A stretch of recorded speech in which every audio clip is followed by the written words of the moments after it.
할렐루야. 오늘 우리가 함께 나눌 말씀의 제목은 하나님의 방법, 하나님의 방법입니다. 오늘 이 말씀을 통하여 살아 역사하시는 하나님의 음성 만나시기를 예수님의 이름으로 축복합니다. 여러분 아시는 바와 같이 세상 모든 일에는 단계와 절차가 있고 방법이 있습니다. 저는 우리 작은 아이만한 나이 때부터 확실하게 아니죠. 저 나이 때 벌써 이제 신학을 시작을 했네요. 그러니까 더 어릴 때 저는 제 삶의 그 계획이 굉장히 분명했어요.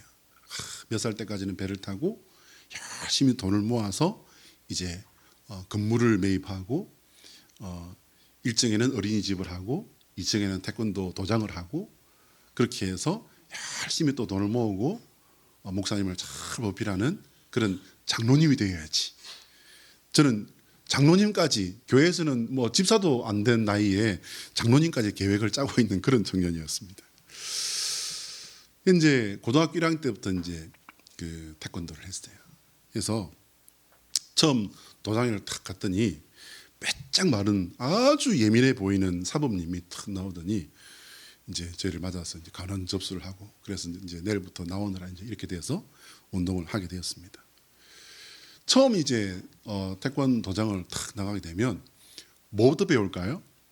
앞차기, 뒤차기, 돌려차기, 회전차기. 뭘 배울까요? 차렷. 딩동댕 했으면 좋겠죠. 아니에요. 처음 딱 가면요 국기에 대한 경례부터 가르칩니다. 도장을 들어오면서 신발 벗는 법부터 시작해서 국기에 대한 경례를 하고 그리고 이제 운동을 다 마치고 나갈 때에도 이제 문을 나서면서 국기에 대한 경례를 하고 그리고 이제 나가게 됩니다. 그러면서 이제 그 가르치는 내용이 뭐냐면 얘들아 너희들은 태권도를 배우러 왔는데 이것부터 배워야 된다. 사람은 예시 예종을 알아야 돼. 그러면서 예의로 시작해서 예의로 마치는 거다. 이것부터 배워야 된다. 그러면서 이제 여러 가지 그 도장 예절을 가르칩니다. 그 중에 이제 제일 먼저 가르치는 게 가르치는 이에 대한 예의예요. 오면은 국기에 대한 경례를 하고 들어오면서 사모님에게 사모님 안녕하십니까 인사를 이제 하는 거다. 심지어는 어떻게 하냐면은 이렇게 발을 모으고 이렇게 인사하는 거다. 이것까지 다 가르치더라고요. 그리고 이제 다음으로 가르친 게 뭐냐면 옷 벗는 방법. 그리고 이제 옷을 잘 개어서 어디다가 어떻게 놓는 거. 그리고 이제 도장에 오면은 환복을 하게 되죠. 도복을 갈아입게 되지 않습니까? 도복을 입게 되는데 입는 방법, 띠를 매는 방법, 그리고 이제 운동을 마치게 되면은 도복을 벗어서 어떻게 개는 방법, 그것을 개어서 어떻게 걸어 놓는 것까지 이렇게 배웠습니다. 그리고 이제 운동을 시작하기 전에 하는 준비 운동을 배우게 되죠. 준비 운동은 이제 이렇게 하는 거야, 이렇게 하는 거야. 뭐 하나하나 그 자세부터 시작해서 아프니까는 이제 이걸 넘어가게 되면 어떻게 된다 이런 얘기까지 이제 자세하게 배웠습니다. 그러면서 이제 자연스럽게 한 생각이 뭐냐면 그럼 태권도는 도대체 언제 배우나 돈까지 내고 이제 접수를 했는데 태권도는 언제 배우지? 그 다음 배우는 게 뭐냐면요 권사님 말씀하신 차렷 서기를 배우는 거예요. 차렷 자세를 배우고 이제 서기, 준비하기, 주먹쥐기 그리고 손날을 어떻게 한다. 그리고 이제 뭐냐면요 그 다음에 드디어 배우는 게 뭐냐면 걷기를 배워요. 걷기. 폭을 어떻게 하고 어떻게 내딛고 어떻게 무릎을 굽히고 또 어떻게 앞으로 전진을 하고 뒤로 어떻게 하고 뒤로는 어떻게 서고 이 모든 게 뭐 그러면 되지라고 생각할 것 같은데 다 방법이 있고 다 그 절차가 다 있더라고요. 이렇게 이제 도장에 돈을 내고 들어가서 접수를 하고 이렇게 하는데 이런 거 배우는데 일주일 넘게 걸렸어요. 이렇게 이제 배우는 동안에 야 이거 뭐 태권도 배우러 왔더니 뭐 이런 걸만 가르치냐 이렇게 생각을 했는데 어느 땐가부터 보니까 이제 이렇게 하는 거구나. 이렇게 하니까 되네. 이렇게 하니까는 또 달라지는구나. 이런 것들이 깨달아지더라는 거죠. 모든 것에는 때와 절차가 있습니다. 영어를 배울 때에도 알파벳부터 그냥 디립다 외우면 되죠. 써보고 외우면 되는 겁니다. 근데 학교 다닐 때에는 영어를 배울 때에도 영어를 왜 배우는가부터 이렇게 우리가 배웠던 것 같아요. 그리고 영어를 어떻게 공부해야 되는지, 또 이게 어디에 쓰이게 되는지, 이런 부분들을 중학교 입학해서 중학교 1학년 때부터 이제 영어를 배우게 됐는데, 그렇게 배웠던 것으로 기억이 됩니다. 사랑하는 여러분, 한번 따라 하실까요? 하나님의 소원은 우리가 예수 그리스도 안에서 하나님의 방법에 인내하며 순종하는 성도가 되는 것이다. 시작. 하나님의 소원은 우리가 예수 그리스도 안에서 하나님의 방법에 인내하며 순종하는 성도가 되는 것이다. 할렐루야. 사랑하는 여러분, 하나님의 방법에 인내하며 순종하는 성도의 삶이 되시기를 예수 그리스도의 이름으로 축복합니다. 하나님은 선하신 계획을 가지고 하나님의 뜻대로 우리를 인도하십니다. 문제는 뭐냐면 하나님의 그 선하심과 우리의 생각과 우리의 마음과 우리의 계획과 우리가 원하는 것들이 차이가 있다 없다? 너무 다르다는 거예요. 너무 차이가 많다는 것이 참 우리의 어려움이고 하나님의 또 어려움이시기도 하죠. 하나님께서는 우리를 가장 선하신 방법으로 인도하시는 하나님이십니다. 하나님께서는 우리가 패하기를 원하시는 분이 아니세요. 하나님께서는 우리가 승리하기를 원하십니다. 그리고 하나님께서는 우리가 성공하기를 원하시는 아버지이심을 믿으시길 바랍니다. 최근에 어떤 유명인이 미국 대통령에게 초대를 받았다고 합니다. 그런데 그 초대에 응하기 위해서 준비해야 되는 것이 대단했다고 해요. 그 사람의 신상 정보를 비롯해서 키, 몸무게, 신체 정보부터 해서 평생에 어떤 일을 했는지, 지금 어떤 일을 하고 있는지, 이 모든 것들을 다 세세하게 알려줘야 됐다고 합니다. 미국 대통령 잠시 만나러 가는데 뭐가 이렇게 필요한 게 많았을까요? 거기 영원히 함께 살 것도 아닌데 말입니다. 어쨌든 필요하니까 알려달라 했겠지 싶어서 알려줬다고 합니다. 근데 대통령을 만나러 가기 위해 초대받은 이 사람이 준비해야 될 것도 많아요. 여러분, 대통령 만나러 가는데 그냥 논에서 일하다가 그냥 손만 그냥 수건에 대충 닦고 이러고 가는 사람 있을까요? 아닐 것 같아요. 무슨 말을 해야 할지, 그 말을 또 어떻게 해야 할지 미국 대통령을 만나러 가면서 그냥 잠시 만나서 아이고 대통령님 반갑습니다. How are you? I'm fine, thank you. 이러고 그냥 오는 건 아니겠죠. 농담 따먹게 하고 얼굴 안 보니까 야 TV 보던 거하고 다르시네요. 키 크시네요. 이러고 그냥 올 게 아니지 않습니까? 심지어는 내가 갈 때 어떤 옷을 입고 어떤 색깔을 맞추어 입고 가야 되는까지 생각을 하고 계획을 하고 준비를 해야 합니다. 왜 그렇게 준비해야 합니까? 첫 번째는요. 전 세계가 지켜보고 있어요. 지켜야 할 예의가 있습니다. 실제로 지금 전쟁하고 있는 어느 나라의 대통령이 미국 대통령을 만나러 갔는데 군복을 입고 갔어요. 그리고는 전 세계가 보는 앞에서 핀잔을 받고 거의 쫓겨나다시피 했습니다. 왜? 밥 먹으러 식당을 가더라도 예의를 갖춰서 옷을 갖추지 않으면 식당에도 못 들어가는 나라가 미국이라는 나라인데 당신은 그래도 대통령으로서 나라의 일을 논하러 온 자리에 아무리 전쟁 중이지만 이게 뭐요? 그리고는 크게 아주 망신을 당한 그런 일이 있었던 것입니다. 두 번째로요. 어떤 옷을 입느냐에 따라서 자신이 어떤 사람으로 보이는지가 결정되어 버립니다. 세 번째, 어떤 옷을 입느냐에 따라서 대화에 영향을 미칠 수 있기 때문이에요. 이거는 어느 전도 집회나 가면은 전도 집회에서 반드시 하는 말입니다. 그런데 심지어는 보험 회사에 보험 설계사로 일을 해도요. 이 부분에 대해서 제가 강의를 듣고 교육을 받는 것으로 알고 있습니다. 우리는 하나님을 만나러 나올 때 내가 어떻게 준비를 하고 있는지 여러분 생각하셔야 돼요.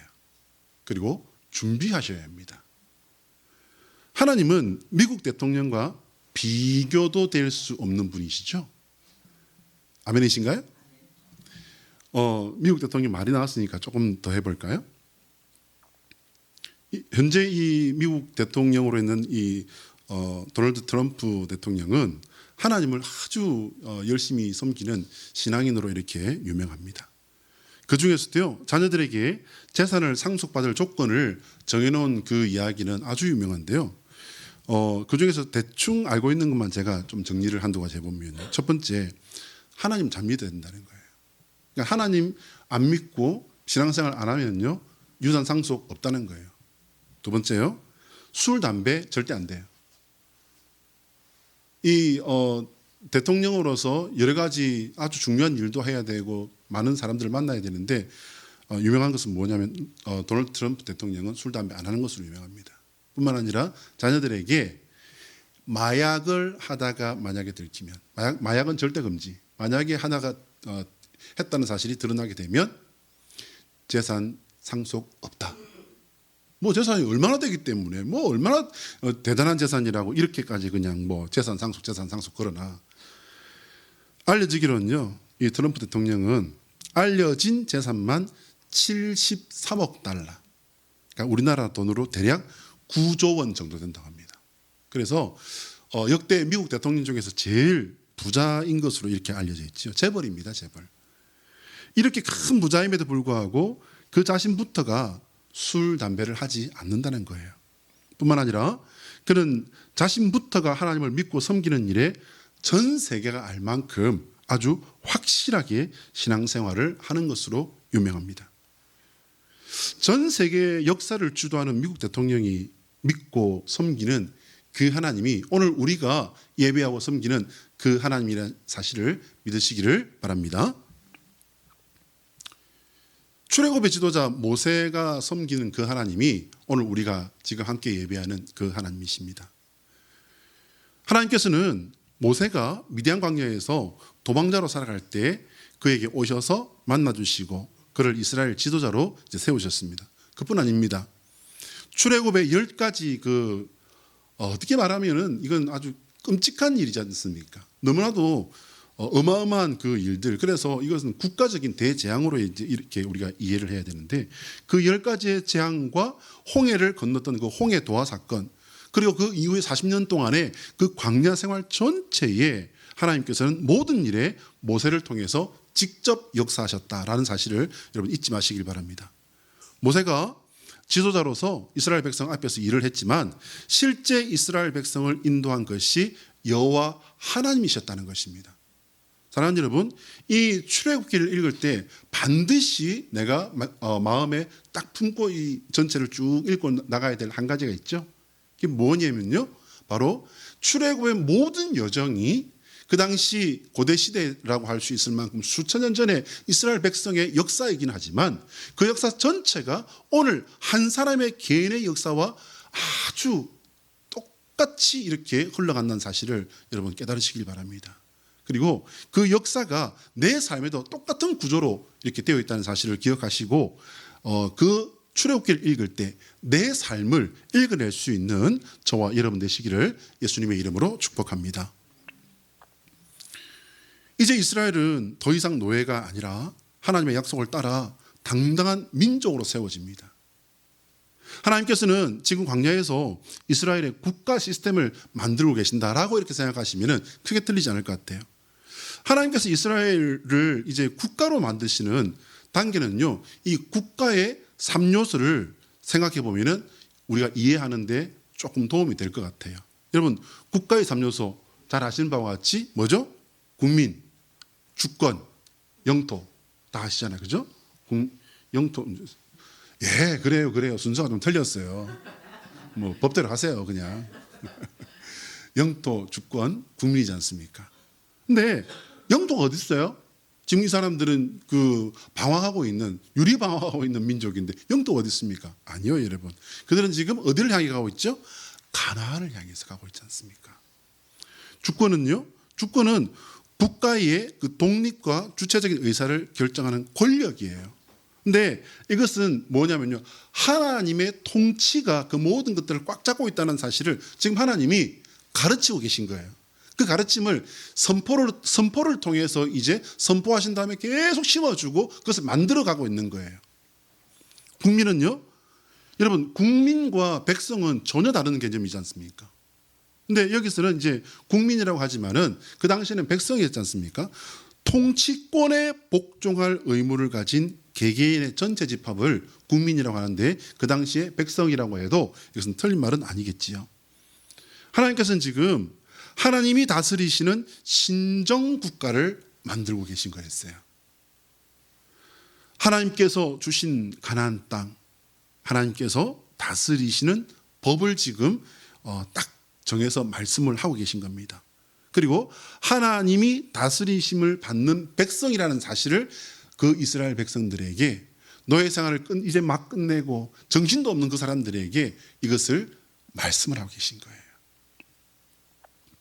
하나님께서 율법을 통해 하나님 앞에 사는 방법을 당신의 백성들에게 선포하셨습니다.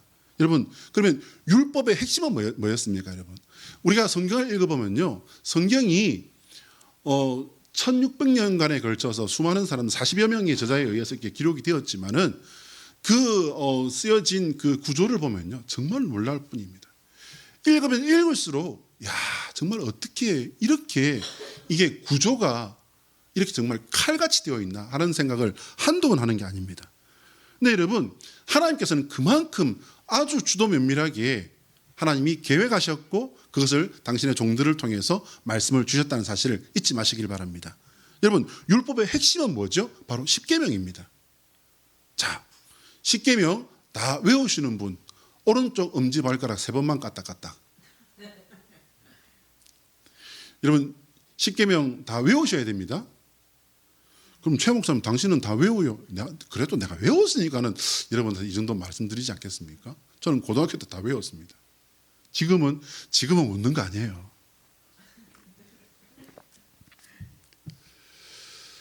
하나님께서 이스라엘 백성에게 율법을 알려주시는 과정에서 모세는요, 시내산에 오르내리며 하나님과 백성 사이를 7번을 왔다 갔다 합니다. 그냥 한번 딱 올라가서 이렇게 40주 40년을 있으면서 하나님 명령 받고 교육 다 받고 내려온 게 아니에요, 여러분. 작은밭에 7번을 왔다 갔다 왕복을 합니다. 그래서 오늘 우리가 읽었던 24장은요 5번째 이제 왕복하던 그 사건이었거든요. 근데 그러면 이 7번을 왔다 갔다 하는 이 시간이 적지 않았을 것 같아요. 시내산 그 그림 좀 띄워주세요. 실제 시내산이라고 알려진 그 산에 이쪽 황량한 그 사진은요 실제 사진이에요. 저기 그림이 아니고, 그리고 이제 그림으로 되어 있는 저 부분은 이제 말씀을 기반으로 해서 이제 저런 상황이었을 것이다라고 이렇게 그려놓은 그림이 되겠습니다.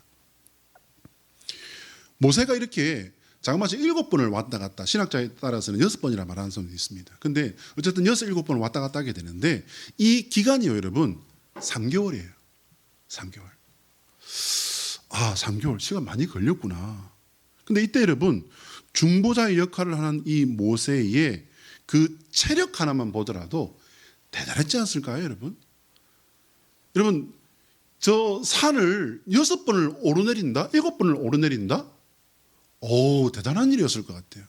어쨌든 여러분, 저 산이요, 저렇게 사진으로 봐서는 잘 표현이 안 되는데 굉장히 큰 산입니다. 저 산을 7번을 오르내렸다? 대단한 일이죠. 근데 여러분, 한 가지 더 여기에 완전히 이건 뭐 설상가상이에요. 이게 뭐냐면요, 40일 금식을 2번을 합니다, 여러분. 자, 여기서 이제 중요한 산수가 나오죠. 40일 2번을 하게 되면 며칠이 되죠? 좋은 말 할 때 대답해요. 80일이잖아요. 근데 의학적으로 여러분, 사람이 물과 소금을 먹고 버틸 수 있는 의학적인 한계가 40일이라 그래요. 그건 최근 현대에 들어서 과학적으로 이게 밝혀진 사실이라고 합니다. 40일을 지난다 그러면은 그거는 뭐 거의 기적이라 봐야 되겠죠. 근데 여러분, 이 40일 금식을 24장에서 그리고 34장에서 2번을 하게 되는데 어떻게 이게 가능했을까? 80일 금식이라니. 여러분, 금식 하시게 되면요, 저는 하루 굶고 나면 그 다음날 죽 먹어야 돼요. 그 정도로 저는 굶는 거는 하루 굶는데 목숨 걸어야 될 지경인데 80일을 굶었다. 그런데 저 크고 험한 산을 7번을 오르내렸다. 여러분 어떻게 생각하십니까? 그래서 저는 이 부분을 이게 좀 찾아봤더니요. 그 부분은 다르게는 해석이 안 돼요. 하나님께서 주신 능력으로 그 능력 안에서 하나님이 지키신 거예요. 할렐루야? 오, 그렇구나. 아, 그렇네. 여러분 제가 조금 상스러운 그 이해의 유비를 하나 더 내놓겠습니다. 여러분 신 들린 사람 이야기 들어보셨습니까? 귀신 들린 사람들. 제가 들었던 아주 오래전에 제가 들었습니다만은 주여 사단의 왕관을 벗었습니다라고 하는 책의 저자인 우리나라의 무당 중에서 남자 무당 중에서 거의 첫 손가락에 꼽아주던 무당이었던 분이 회심을 하고 목사가 되어서 이제 간증을 하신 분이 계셨거든요. 이분이 귀신 들려서 어디서 귀신에게 연수를 받았냐면요, 공동묘지에서 지금 제가 정확하게 기억은 안 나는데 열흘인가 두 주인가를 공동묘지에서 먹지도 자지도 않고 거기서 귀신에게 연수를 받았다고 합니다. 어떻게 해요? 먹지도 자지도 않고. 그러니까 영적인 것에 딱 잡혀가지고 이렇게 하면은요, 인간의 어떤 의학적인 생물학적인 어떤 거는요 전혀 다른 영역으로 들어가 버리게 되는 것입니다. 하물며 귀신이 사람을 잡고서 이렇게 교육시킬 때에도 그렇게 하는데, 하나님께서 이제 이스라엘의 역사를 통해서 인류의 역사에 지금 구원의 다음 단계를 지금 시작하시는 이 일에서 그런 일이라고 생각하는 것보다는 하나님이 이런 일을 하셨구나라고 이렇게 우리의 기억에 한 장을 딱 담아두시면 좋을 듯합니다.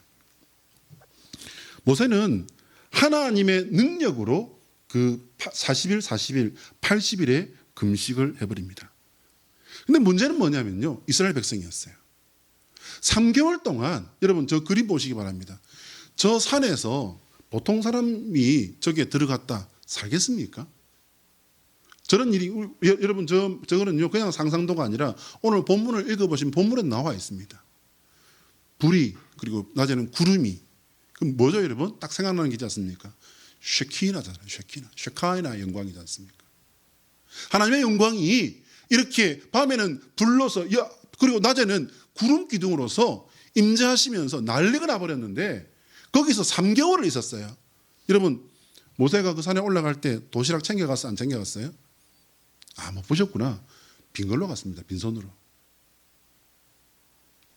그들은 3개월 동안을 지금 기다리고 있는 거예요. 여러분 생각해 보시기 바랍니다.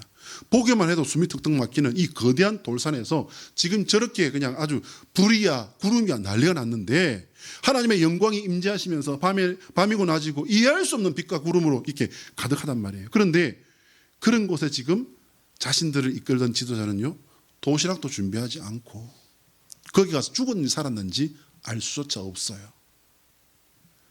첫 번째 40일을 끝내고 돌아온 모세를 보고 사람들이 얼마나 놀랐겠습니까, 여러분? 아마 진짜 조금 그런 표현으로 귀신을 보는 것 같았을 겁니다. 음식을 준비해 간 것도 아닌데 멀쩡하게 돌아온 거예요. 여러분 저 산에는요 풀 한 포기도 제대로 없습니다. 물은 당연히 없지요. 신의 산은요 돌밖에 없는, 풀 한 포기 없는 그런 진짜 거대한 돌산입니다. 그런데 두 번째 40일 금식 기도를 했다. 여기서 우리가 놓치지 말아야 할 사실 하나가 있어요.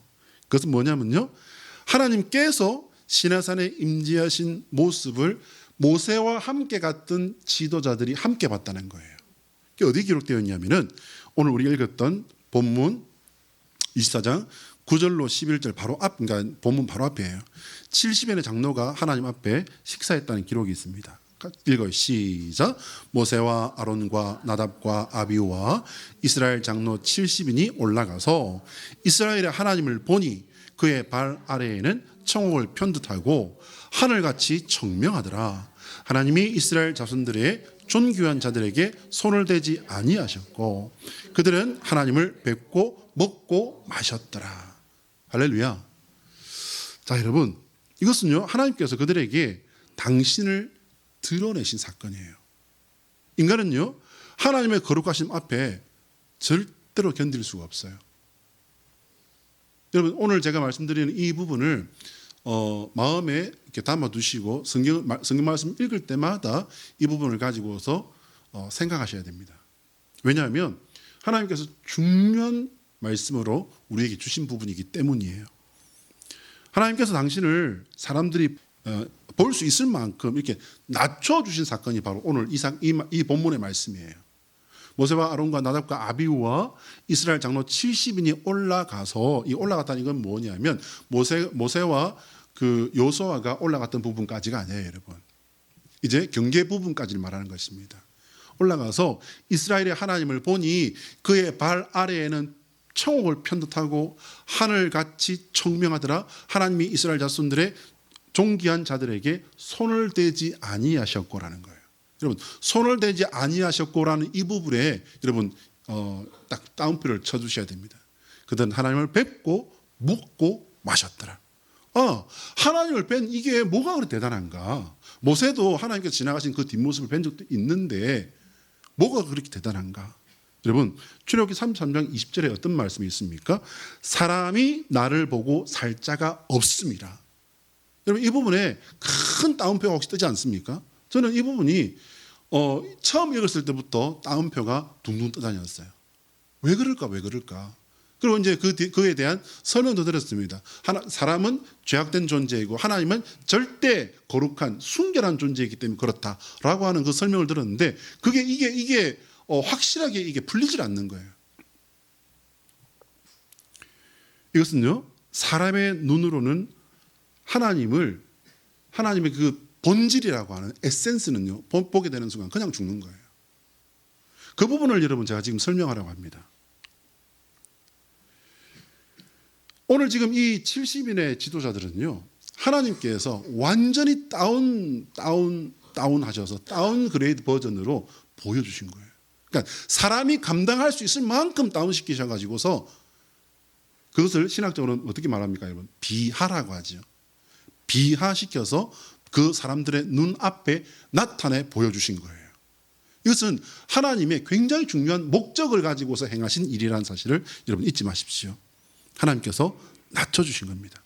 마치 자그마한 어린 아이에게 아주 키가 큰 거인이 허리를 굽히고 무릎을 꿇고 해서 그 아이의 얼굴 앞에 눈을 맞춰주신 것과 같다라고 보면 됩니다.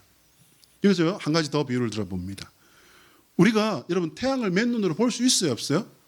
언젠가 세상 TV에 하면 나온 적이 있습니다. 이게 해를 보는 사람이 나온 적이 있어요. 해를 보는데 이 사람이 맨눈으로 해를 보고 있는 거예요. 근데 여러분, 이 해를 보는 이 일이 아무렇지도 않은 일이었고 누구나 다 할 수 있는 일이었으면 그 사람이 TV에 나왔을까요? 안 나왔을까요? 그렇잖아요, 여러분. 보통 일반적인 사람의 이 눈으로는 이것이 절대로 불가능한데, 근데 그 사람은 이제 안과 가서 검사를 해봐도 눈도 이상도 없어요. 그런데 태양을 이렇게 맨눈으로 보고 있는 거예요. 보통 사람들은 어떻습니까, 여러분? 태양을 보게 되면은 아주 눈이 심각하게 상하든지 눈이 멀게 된다는 거예요. 그것은 태양이 악하고 도끼가 있어서가 아니에요, 여러분. 인간의 눈이 태양의 그 강함을 견딜 수가 없기 때문에 그런 해로운 현상이 일어나게 된다는 겁니다. 하나님의 본질, 그 에센스는요, 태양과는 비교도 할 수 없다는 것입니다. 더 강하고 절대적인 거룩, 생명, 순결하심으로 충만하신 분이기 때문에 그렇지 못한 우리가 하나님을 뵙게 되었을 때 감당할 수 없는 차원이 다른 그런 존재를 직접 마주하게 되므로 죽게 된다는 거예요. 저는 여기서도 이게 확 와닿지가 않았어요. 그래서 한 가지 더. 인간이 죽는 것은요, 단순히 죄 때문이 아니에요. 존재의 차이 때문에 죽게 된다는 것입니다. 여러분, 어느 가정이나 있는 220V 그 가정용 전자레인지가 있잖아요. 그 전자레인지를 집에다 탁 꽂으면 잘 돌아가요. 잘 돌아가는데 집에다 꽂는 이 전자레인지를 딱 들고 마음 딱 먹고 큰 마음 먹어야 돼요, 여러분. 마음 먹고 이걸 들고 이제 산에 올라가요. 산에 올라가서 고압 전신주가 있어요. 거기다가 탁 꽂게 되면 어떻게 되겠습니까, 여러분? 죽어삐지 뭐. 죽어삐지. 전자레인지도 죽어삐고 그 꽂은 사람도 죽어삐지 않을까요? 네, 아마 흔적도 없이 타서 없어져 버릴 거예요. 왜 그렇습니까, 여러분? 다운그레이드 되지 않고 가정에 쓸 수 있는 그 용량으로 이게 다운되지 아니하고 원류 너무나도 강한 데다 꽂았기 때문에 이게 여러분 전자레인지가 이상이 있는 거예요? 아니면 그 원래 고압 전신조가 이상이 있는 거예요? 둘 다 이상 없어요. 둘 다 이상이 없는데 뭐가 맞지 않는 겁니까? 용량이 맞지 않는 거예요. 그렇습니다, 여러분. 그 하나님이 우리에게 오셔서 당신을 알려주시고 우리가 볼 수 있는 만큼 낮춰주셨습니다. 오늘 모세와 70인의 장로에게 당신을 보여주신 그 하나님께서 1300년 뒤에 베들레헴에서 인간의 몸을 입고 이 세상에 오신 거예요.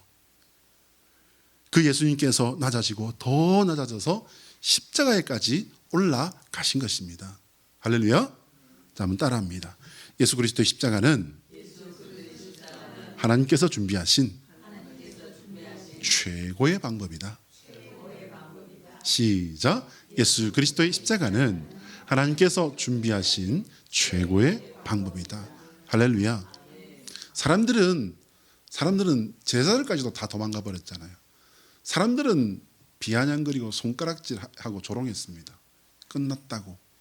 근데 여러분, 거기서부터 하나님께서 이제 계획하고 수천 년 동안 계획하고 준비해 오셨던 그 일이 본격적으로 시작되어 버리지 않습니까?